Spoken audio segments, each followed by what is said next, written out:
Hi everyone, and welcome to the first video on my channel Stained Reality. This is a channel about watercolour painting mainly. I'm an artist from Melbourne, Australia, and I've been painting for around about 25 years now. And for most of that time, I've used watercolour. So I thought I would start this channel to show people some of my techniques and the way that I approach watercolor. I feel as though I approach it slightly differently to many other watercolor artists. And so in this video you'll see from start to finish one of my paintings, and I hope you enjoy it. Thanks.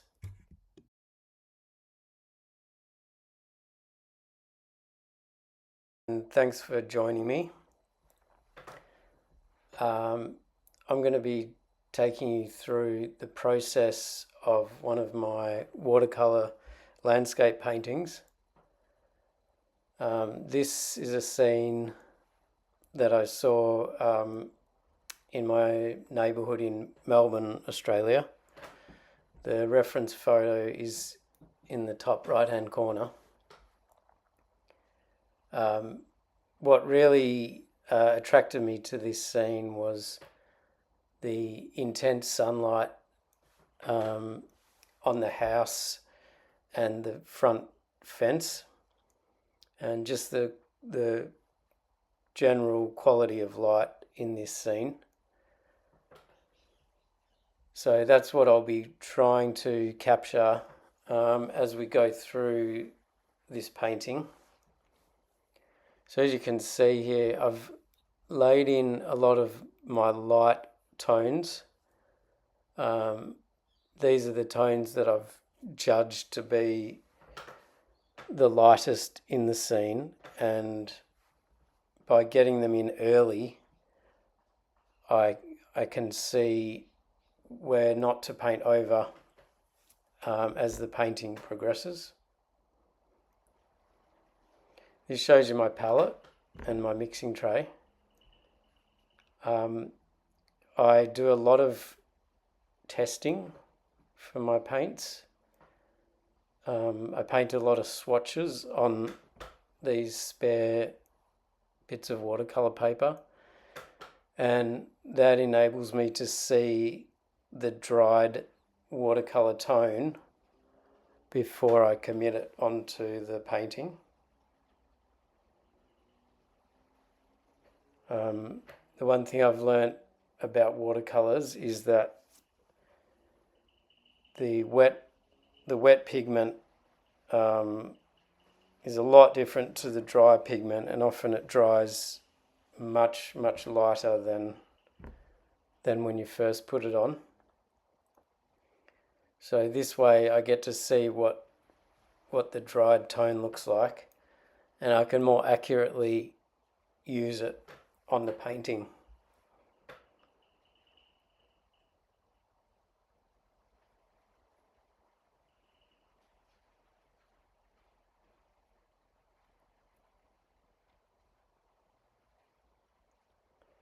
So here I'm blocking in the colour of the road in the foreground. I've mixed up a mid-tone, which is sort of like a darkish warm grey colour. It looks quite dark when you put it on, and in this video it's going to look like it's quite a dark tone, but as you'll see, when it dries, it lightens up a lot. So you have to anticipate that by mixing a little bit more pigment than you would think with watercolor.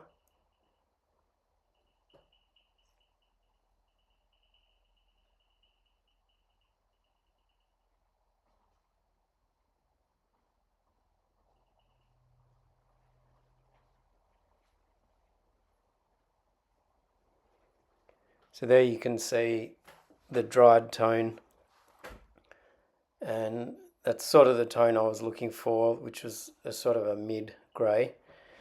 And that's what I'm also doing now, is working my way through the mid-tones. So this will establish a little bit of the shadowing and help to bring out the lighter tones. Can be quite tricky to mix up the right tone, which isn't too dark and too light. This is what I often preoccupy myself with on the mixing palette, and even though I haven't showed all of the mixing, I do spend a lot of time trying to perfect the right tone of the wash.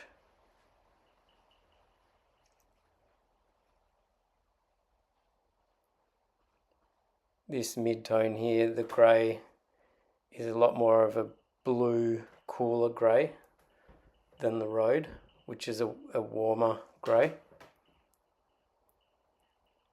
It's the shadow on a white wall, so it's not completely dark. It's got an element of light in it.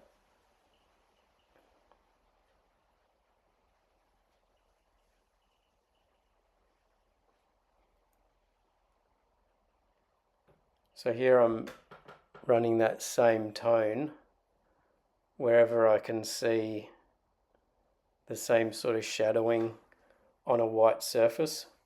So on the sides of the houses, on the sides of the gate posts, and using that tone throughout the whole painting.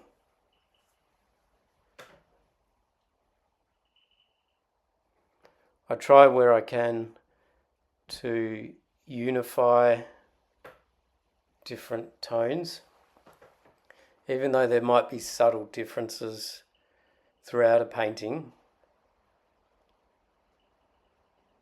I think it's better to simplify these tones. That way you get a more unified look.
All right, so now with a larger brush, because I'm dealing with a fairly large surface, I'm going to block in all of the foliage, or most of the foliage.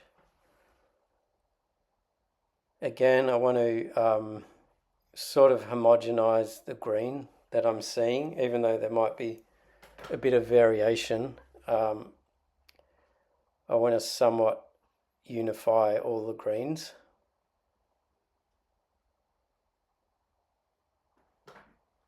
The other thing I would say about foliage is that even the lighter part of foliage is often quite dark. I'd consider it way more of a mid, even to sort of a darker tone, even though it's the light part of it.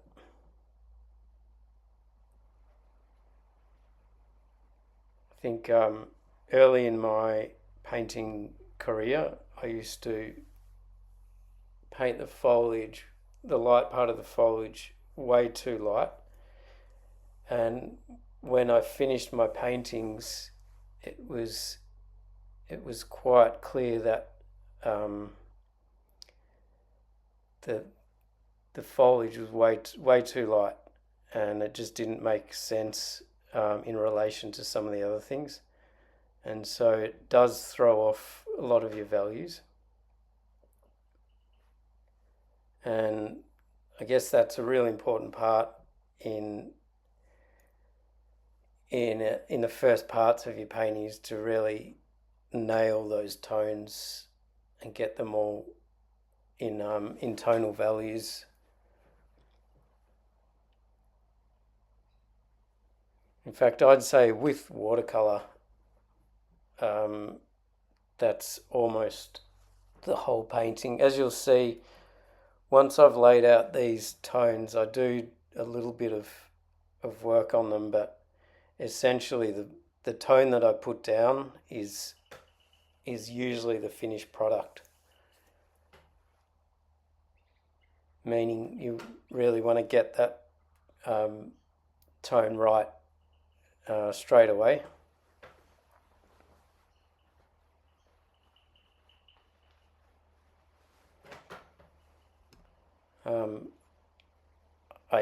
I'm aware that the way that I use watercolour is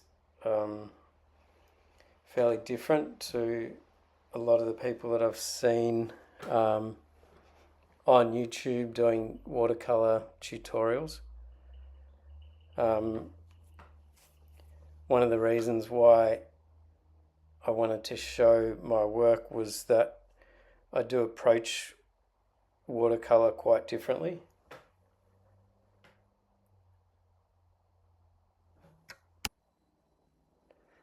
I tend to work with flat areas of watercolour. As you can see, as this painting progresses, that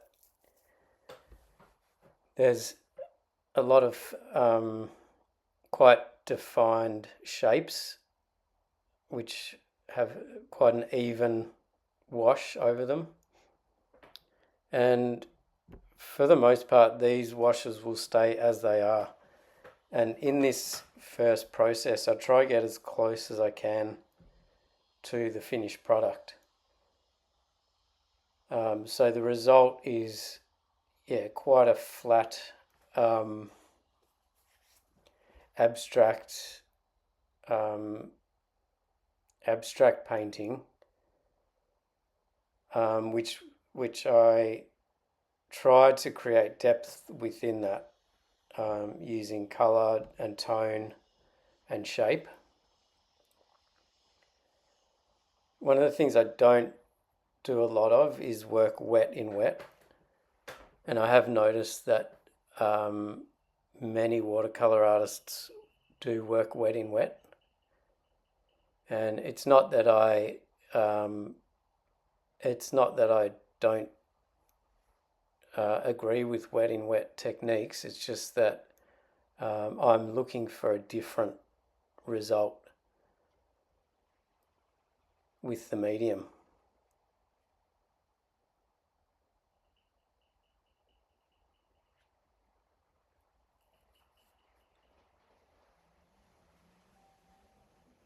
So I'd be keen to hear what people think about my style of watercolour, even though I hesitate to call it a style. But it's a culmination of all the drawing and painting techniques that I've learnt in my 25 years of painting.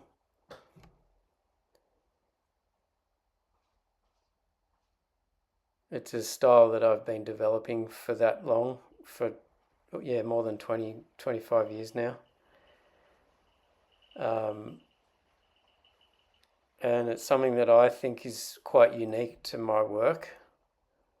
But I'm always holding it up for criticism and for improvement. So yeah, I'd be really keen to hear what people think.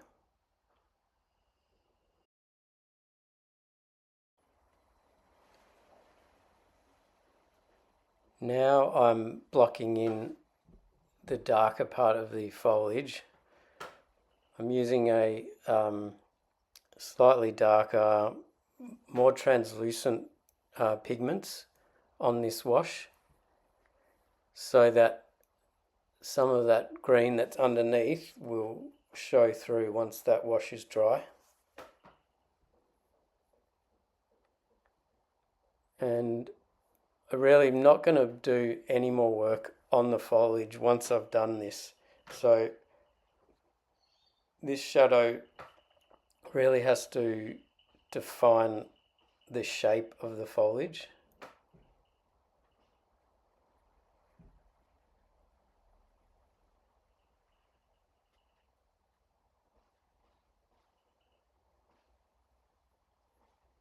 Often the foliage in my work, it's not the focal point, but it does make up large parts of my paintings. I do like to combine architecture with foliage and greenery. I think it's a great combination of visual imagery, the man-made architecture and the natural environment. But I'm always trying to look at things in an abstract sort of a way. So I'm just trying to see the basic forms of the foliage, where they're hitting the light and where they're in shadow. And just using very broad strokes, using quite a large brush so that I don't get too bogged down in detail.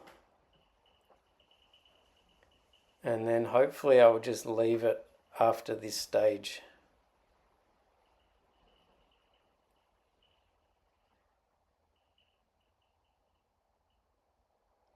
Yeah, I think it's good, and a lot of artists will attest to this, and that you really want to use as big a brush as possible, and that way you generalize more and you simplify more, and the painting's a little bit more abstract. So here's my mixing palette again.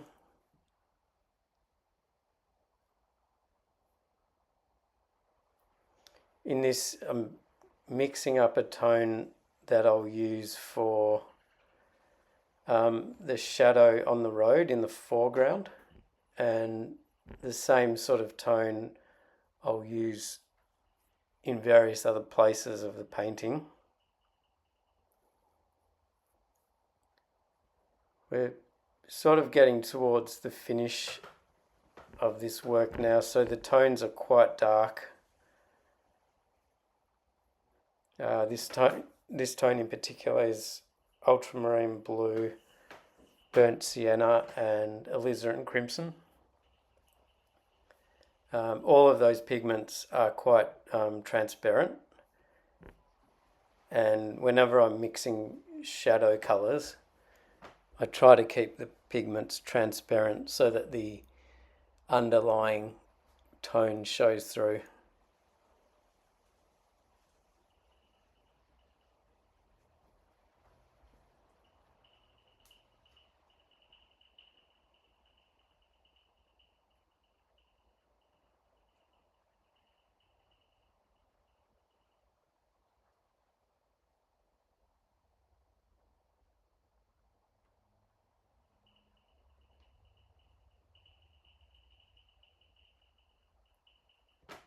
Okay, big brush again. Just describing the direction of the shadows there on the roof. I'll use this same tone to put in a little bit more detail on some of the windows on the houses.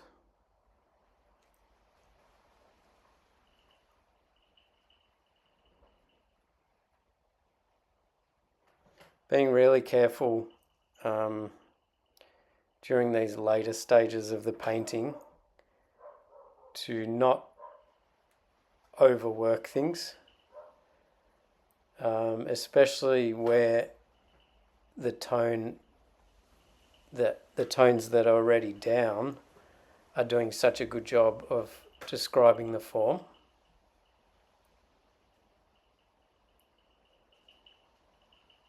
It's very easy to get a bit too clever with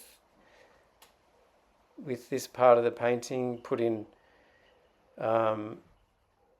too much detail about things, and then you end up sort of killing a bit of the basic form that you've established. So it's really tricky to be aware of which parts of the painting are working well and which parts don't need any work.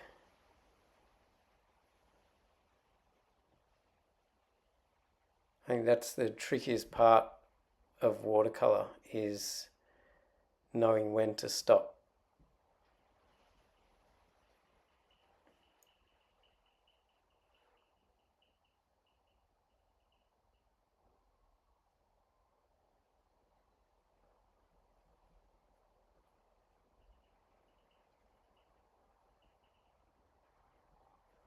I think I'm just psyching myself up now for the foreground shadow.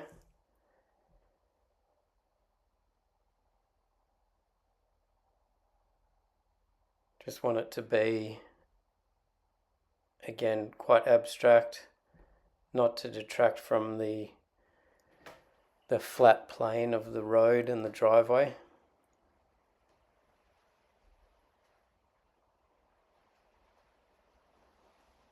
But at the same time, I did want to treat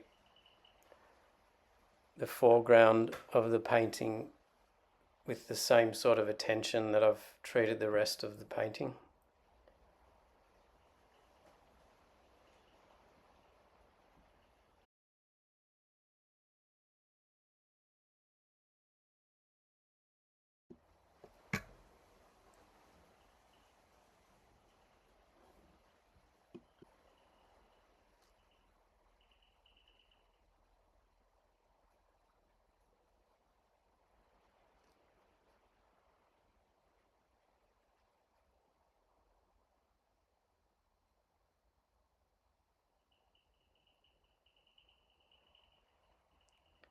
So here I'm just putting in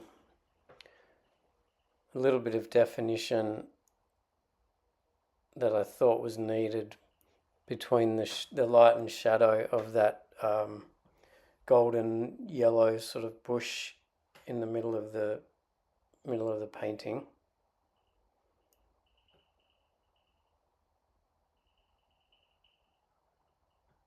I think that's the only place that really needed that differentiation between the two tones.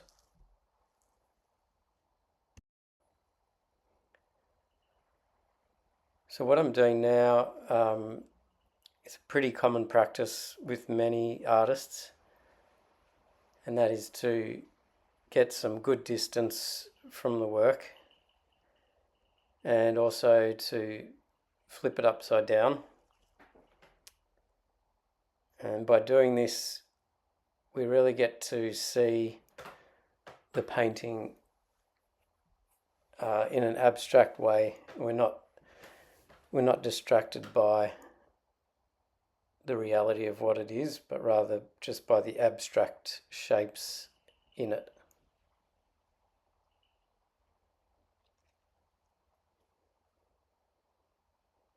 So this is the darkest of all the tones in the painting.